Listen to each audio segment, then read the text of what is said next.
Hello friends, welcome to Electronic Circuit Hub. So today we are going to understand about a simple step for accelerating the MOSFET gate turn off time. Okay, so this is a simple circuit I have drawn here in LT-SPICE to demonstrate the process, how we can reduce the turn off time of an MOSFET, right? So you can see here I have connected one voltage source. Okay, in place of voltage source we can use a PWM signal from the microcontroller or any gate driver IC. Okay, then I have connected one gate resistance R1, then this is a pull down resistance R2, and in parallel of R1 I have connected one more resistance, that is R3, in series with a diode D1. Okay, so you can see here, so we will understand the purpose of connecting this R3 and this diode D1. So you can see here this is NMOS, and I have tried to draw a capacitance model for NMOS, right? So you can see here this is gate and this is source. So there is a capacitance between gate and source called CGS. There is capacitance between drain and gate called CGD, right? And there is a capacitance between drain and source called CDS. So if you talk about the input capacitance of the MOSFET, that is denoted by CISS in the data sheet, and which is equal to the gate to source capacitance, that is CGS, plus gate to drain capacitance CGD. And if you talk about the output capacitance, that is COSS, is equal to drain to source capacitance CDS plus gate to drain capacitance CGD.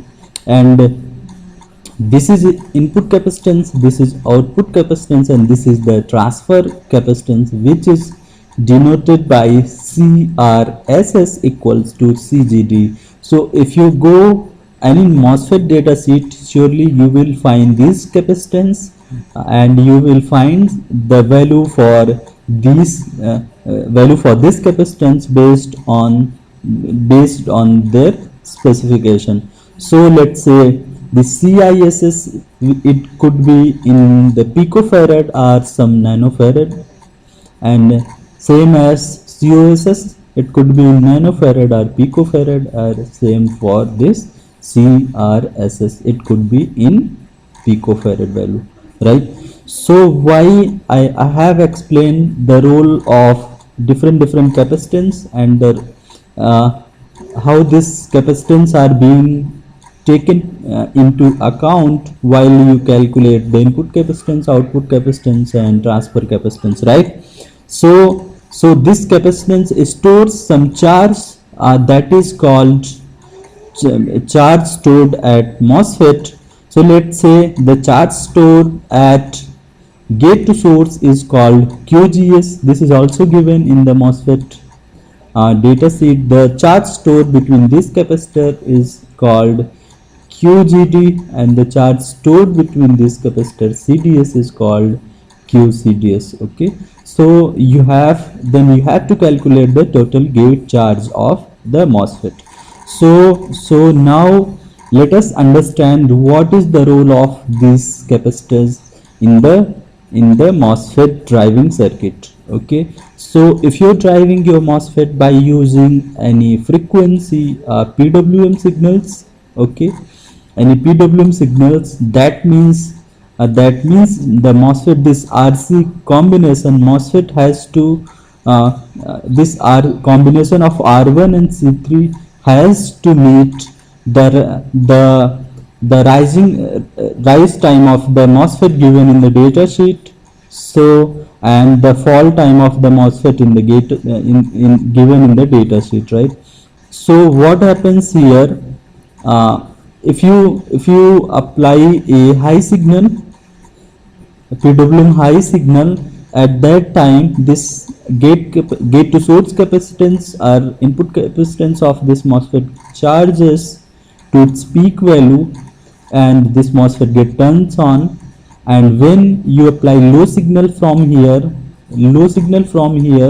so this MOSFET get turned off. So during turned off time, you have to discharge your input capacitor, right? You have to discharge your gate to source capacitor, right?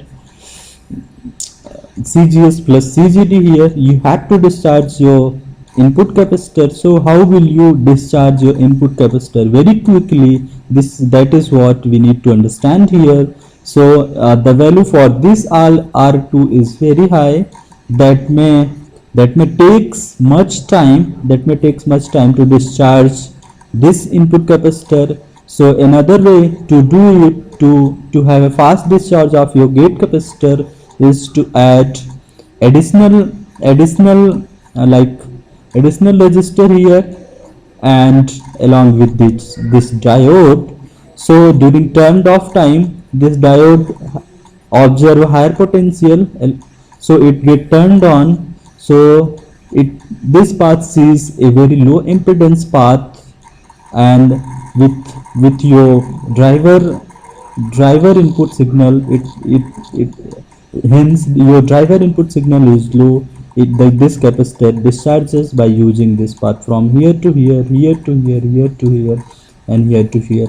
Now for this case, your driver IC sinks the current. Okay, so you have to also ensure the value of this resistor. It provides a low impedance path. Your driver IC provides a low impedance path to sink the current and discharge this capacitor C3 here. So you have to ensure the value of R3 in a such a way so that your driver IC won't get damaged. Okay, so hope you understand how do you accelerate the turned off time of the MOSFET by using some simple discrete components. Okay, and what is the role of your gate capacitance? So okay, gate to source capacitance, gate to drain capacitance, and drain to source capacitance. What is CISS? What is COSS? What is CRSS? Okay, if you have any question, feel free to ask me in comment section. Thank